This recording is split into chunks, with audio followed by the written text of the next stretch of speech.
Poem. So the title of the poem is Modern Girls, Part 1. So, again, they're minors, except for my son who's allowed to listen.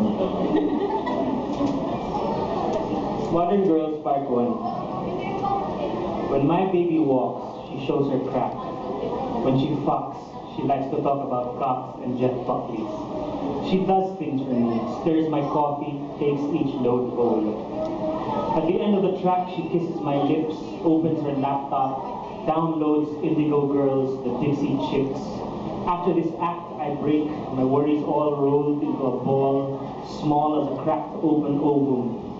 Baby, she says, don't worry, taking care of it is so easy.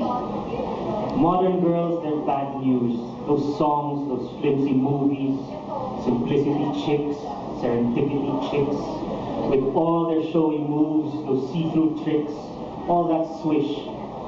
Love, I'm going online, drop me off at the mall. She keeps a diary there. Modern girls, they keep it unlocked, with wallpaper and music and all sorts of facts, and photos of themselves with little digital thoughts, artifacts. I told her of this girl I had when I was her age. I thought I'd lost her to my youth. Then as it goes, I found her. She too kept a page or two. Happily single with a beautiful child, read her epitaph. I gave some thought to dropping a note, then dropped that thought. There is a child, true enough, a little girl of 10 or so. They smiled from each photograph. The mother who was mine, or the daughter that might have been. Those things are coded, password protected, cached, like a black box on a plane you cannot crash.